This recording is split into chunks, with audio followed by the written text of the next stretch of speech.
Cluster news today और मैं हूं आपके साथ मानवी ठाकुर। शुरुआत करते हैं आज की खास खबरों से। हमारे जो हिमाचल प्रदेश हो गया, ये जो बरसात है ज्यादा करके सारे ही राज्यों पे किसी न किसी तरीके की, चाहे पंजाब कह लीजिए, उत्तराखंड कह लीजिए, ये सब आसपास के भी राज्यों पे काफी भारी गई है। नुकसान सबका ही बहुत हुआ है।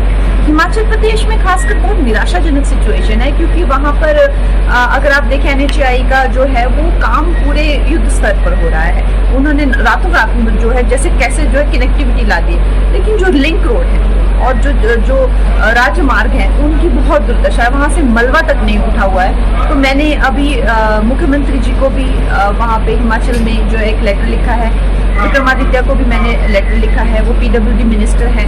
एक शर्मनाक जो है ये एक मुझे लगता है हमें एक टीम बनकर अब जो है लोगों को इस आपदा से निकालना चाहिए। अभी वहाँ पर मैंने खुद वहाँ जाके भी आपको बताया था वीडियो के मलबा तक नहीं उठाए, चट्टाने गिरी, वो उठाया नहीं है। तो आई थिंक कहीं ना कहीं लोग भी हताश हैं, निराश हैं उनसे। मैम, मंडी आपकी जो कॉन्स्टिट्यूएंसी है सबसे ज्यादा प्रॉब्लम हमेशा आती है, तो उसका लॉन्ग टर्म सोल्यूशन है कुछ?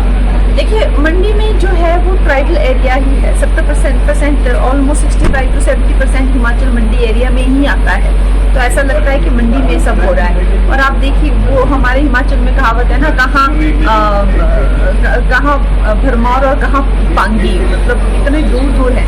तो भरमौर भी मेरे ही उसमें है, रामपुर भी, शिमला का ट्राइबल एरिया भी मंडी में ही है, चंबा का ट्राइबल एरिया जो भारद्वाज जी की जो है डिस्ट्रिक्ट, उसका ट्राइबल एरिया भी मेरे ही कॉन्स्टिट्यूंसी में है, मेरा खुद का ट्राइबल एरिया मेरे कॉन्स्टिट्यूंसी में।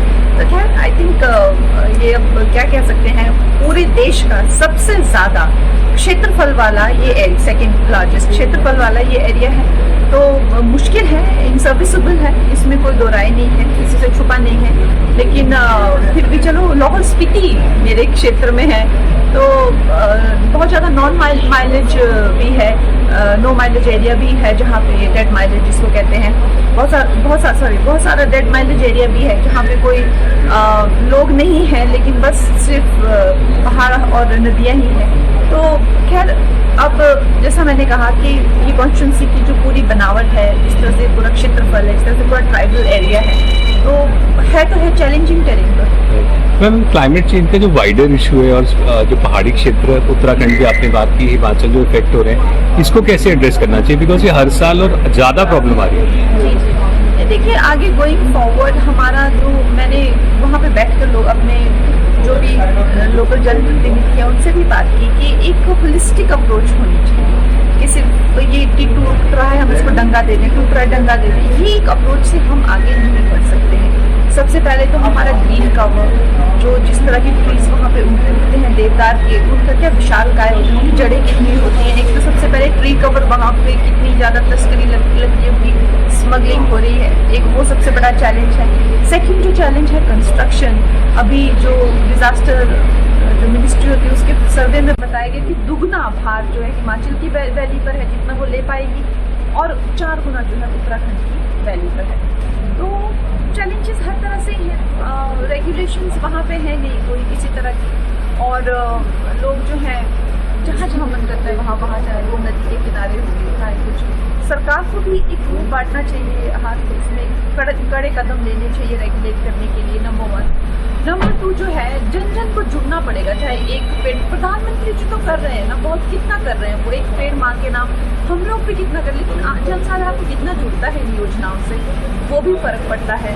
और तीसरा जो कंजर्वेशन जो है कि हमें जो है कि अब जैसे जहाँ मैं जाती हूँ वहाँ पे जिनकी डबल लेन है उनको 4 लेन चाहिए। फिर जब 4 लेन होता है तो उनको लगता है कि पहाड़ कट गए, फिर उनको वो जो है किसी असुविधा भी हो जाती है। वो भी एक नेता जो है वो इलेक्शन लड़ने के लिए जो है विकास तो करने चाहिए। तो उसके साथ में लोगों को अपनी स्थिति देखते, पहाड़ों की स्थिति, पहाड़ हर जगह से जो है वो नीचे से काट करते हैं, कि जैसे आप किसी की एक टांग काट दें तो कैसे खड़ा रहेगा, तो वो भी एक स्थिति है। तो स्थितियाँ कई हैं, जैसे आप कह रहे हैं कि आगे चल के कैसे चलना चाहिए, होलिस्टिक अप्रोच से ही आ जाएगा कि ब्यास को इस तरफ कर दो, डंगा लगा दो, पहाड़ को रोको। ये कहने में, सुनने में शायद अच्छा, मन को बहलाने वाली बात लगती है, लेकिन ग्राउंड पे इसका कोई मायने नहीं है। ये बात